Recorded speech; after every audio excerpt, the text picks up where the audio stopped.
गलत हूँ, निकालो रस्सी लगाओ फांसी पे। अगर तुम गलत हो तो लोकतंत्र में तुम्हारी बेईमानी का भी एक एक हिसाब लिया जाएगा, इस बात को याद रखना।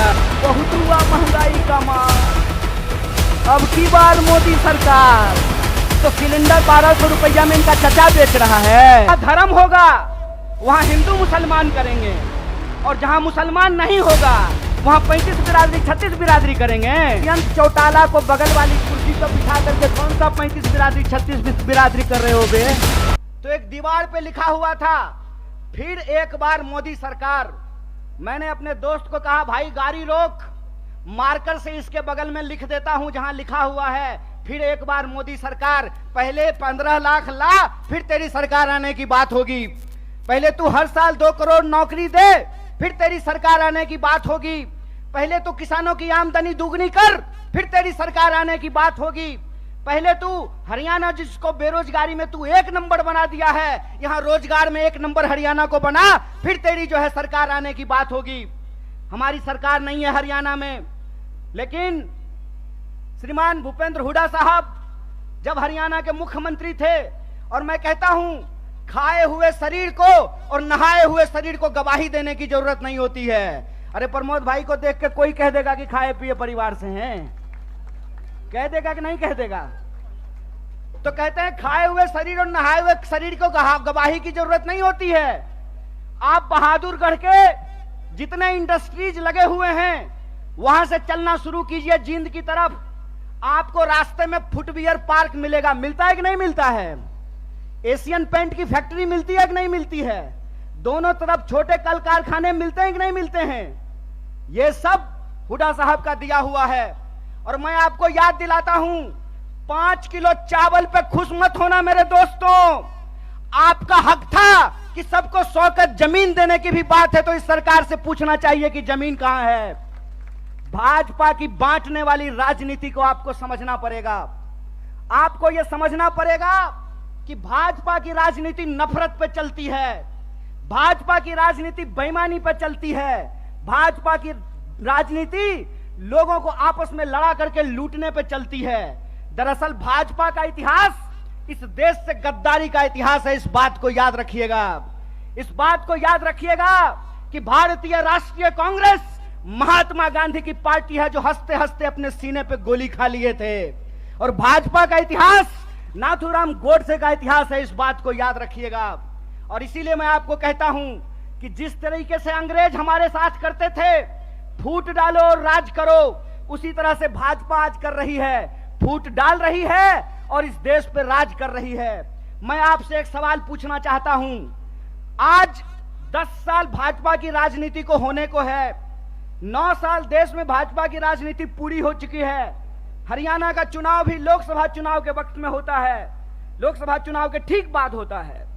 आज 9 साल पूरे होने को हैं। मैं सवाल आपसे पूछता हूं, और मैं बाहर से आकर के आपको यह बात समझाने वाला नहीं हूं। आपको यह बात अपने सीने पे हाथ रख करके समझना पड़ेगा कि भाजपा यहां आकर के कौन सी राजनीति की शुरुआत की।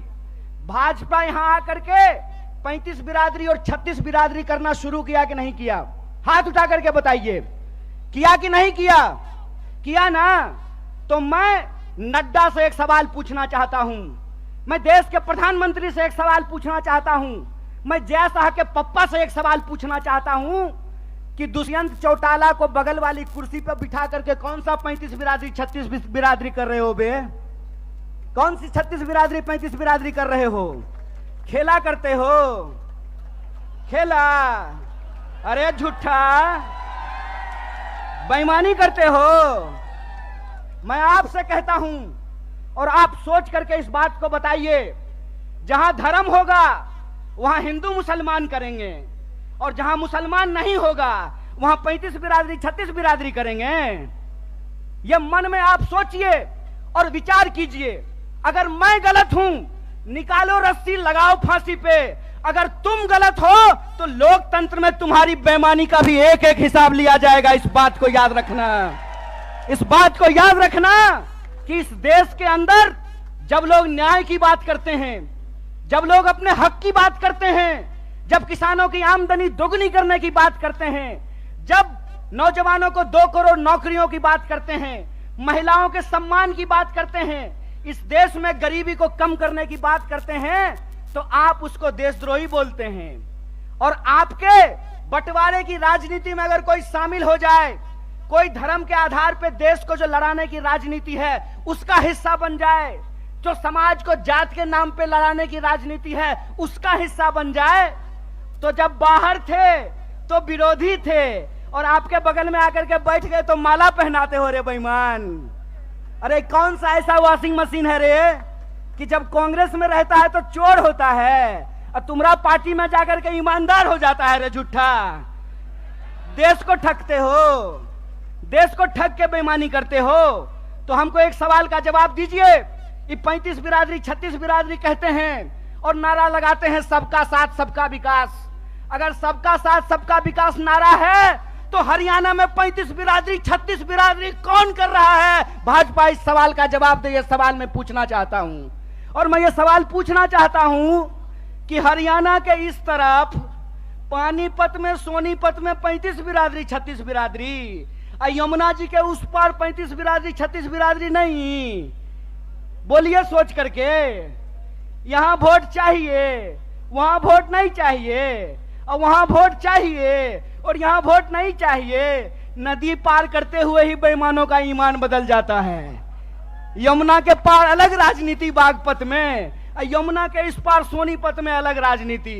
इस खेल को हरियाणा के लोगों को समझना पड़ेगा, इस खेल को जींद के लोगों को समझना पड़ेगा। और याद रखिएगा, जब जब नींद से उठता है जींद तब तब आती है हरियाणा में बदलाव और हरियाणा में आती है क्रांति। इसीलिए मैं आपसे आग्रह करने के लिए आया हूं कि आपको समझना पड़ेगा कि देश के भीतर जो सच्चाई है वो हकीकत हमको अपनी आंखों से देखना पड़ेगा। क्या नारा लगाए थे? बहुत हुआ महंगाई का मार, अब की बार मोदी सरकार। तो सिलेंडर 1200 रुपया में इनका चचा बेच रहा है। बताइए, पेट्रोल डीजल 100 रुपया लीटर मिल रहा है। क्या नारा लगाए थे कि हर साल 2 करोड़ नौकरी देंगे। 9 साल हो गया है, अभी टीवी पर प्रचार आएगा 9 साल बेमिसाल। तो मैं देश के नौजवानों से कहता हूं, हरियाणा के नौजवानों से कहता हूं, 9 साल देश बेहाल। पूछो कि 9 साल में 18 करोड़ नौकरी क्यों नहीं है? यह सवाल प्रधानमंत्री से पूछना जाना चाहिए। और आपने कहा था ना कि किसानों की आमदनी हम दुगनी कर देंगे। किसानों को 1 साल तक इस दिल्ली के बॉर्डर पे जाकर के आंदोलन करना पड़ा था। सैकड़ों किसानों को अपनी जान गंवानी पड़ी थी। और ये जिसका जिसका नाम लेते हैं ना, उसके उसके साथ बेईमानी करते हैं। 9 साल दोस्त बेमिसाल, 9 साल देश बेहाल। यह सच्चाई देश के लोगों को समझना पड़ेगा। पहले किसानों को ठगा, फिर जवानों को ठगा। बोलिए, अग्निवीर आया है कि नहीं आया है? आया है ना। तो एमपी बनेगा 4 साल के लिए, एमपी बनेगा 5 साल के लिए, अग्नि बनेगा 4 साल के लिए। बोलिए बेईमानी है कि नहीं है? है ना। तो आप जींद के लोग हैं ना, कड़कड़ा के बोलिए बेईमान को बेईमान, चोर को चोर बोलिए, बेईमान को बेईमान बोलिए। हमारा लोकतंत्र का अधिकार, ये हमारा ईमान है कि बेईमान को बेईमान बोलेंगे। अगर प्रधानमंत्री 5 साल का हो सकता है तो सिपाही 4 साल के लिए क्यों होगा? अगर एमपी को पेंशन मिल सकता है तो बेल्ट की नौकरी करने वाला कांस्टेबल को पेंशन क्यों नहीं मिलेगा? ये सवाल पूछिए। ये सवाल पूछिए कि अगर प्रधानमंत्री को पेंशन मिल सकता है तो मास्टर साहब को पेंशन क्यों नहीं मिलेगा? प्रोफेसर साहब को पेंशन क्यों नहीं मिलेगा? सिपाही को पेंशन क्यों नहीं मिलेगा? सेना में नौकरी करने वाले को पेंशन क्यों नहीं मिलेगा? और मैं अपने बड़े भाई दीपेंद्र साहब के सामने आपसे वादा करता हूं, कांग्रेस का हाथ मजबूत कीजिए, भारतीय राष्ट्रीय कांग्रेस को लेकर के आइए। हमने हिमाचल में ओल्ड पेंशन स्कीम लागू किया है, हरियाणा में भी ओल्ड पेंशन स्कीम को लागू करेंगे। इस बात को याद रखिएगा। इसीलिए हम कहते हैं कि यह देश एक बदलाव चाहता है। हम मानते हैं कि आपको हमसे कुछ नाराजगी होगी। कई बार माँ बाप को भी अपने बच्चे से नाराजगी हो जाती है, लेकिन माँ बाप अपने बच्चे को उठा करके डस्टबिन में नहीं फेंक देते हैं। क्या माता जी? फेंक देते हैं। तो भारतीय राष्ट्रीय कांग्रेस आपकी पार्टी है और भारतीय राष्ट्रीय कांग्रेस का मुद्दा आपका मुद्दा है और हम देश के प्रधानमंत्री नहीं हैं कि झूठ बोलेंगे आकर के आपको जबरदस्ती कहेंगे कि हमारा जींद से बहुत पुराना नाता है। अरे प्रधानमंत्री जी, जींद से आपका पुराना नाता है ना, तो एक और मेडिकल कॉलेज यहाँ खुलवा दीजिए। रास्ता में आते हुए सड़क पे बहुत सारा गड्ढा है, यहाँ के लोगों को इलाज कराने के लिए हिसार जाना पड़ता है, यहाँ के लोगों को इलाज कराने के लिए दिल्ली जाना पड़ता है। अगर आपका नाता है तो जींद के लोगों को ठगना बंद कीजिए, क्योंकि जींद के लोग अगर जाग गए तो जींद हरियाणा की राजनीतिक राजधानी है और हरियाणा में बदलाव से कोई रोक नहीं सकता है। अगर आप परिवर्तन करेंगे तो हमारा वादा है कि हरियाणा को हम बेरोजगारी में नहीं, रोजगार में नंबर 1 बनाएंगे। हम हरियाणा के लोगों को, हरियाणा के नौजवानों को रोजगार से जोड़ेंगे। भारत जोड़ो यात्रा का संदेशा बिल्कुल साफ है।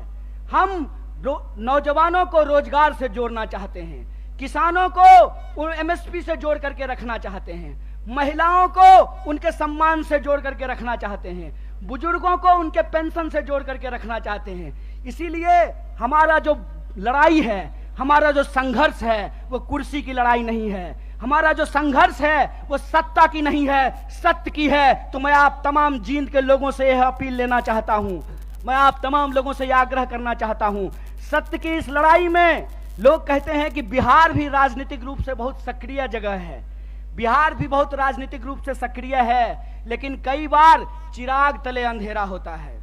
जींद भी हरियाणा का सबसे सक्रिय जिला है, राजनीतिक रूप से सबसे सोचने समझने वाले लोग हैं, लेकिन विकास जितना जींद में होना चाहिए उतना नहीं हो पाया है। तो हम आपसे वादा करते हैं कि चिराग तले अंधेरा नहीं होगा, हर तरफ रोशनी ही रोशनी होगी। और हमारा संघर्ष सत्य के लिए है। सत्य के इस संघर्ष में आप हमारे साथ हैं कि नहीं हैं? सब लोग साथ हैं। तो एक आखिरी बात बोल करके मैं अपनी बात को समाप्त करूंगा।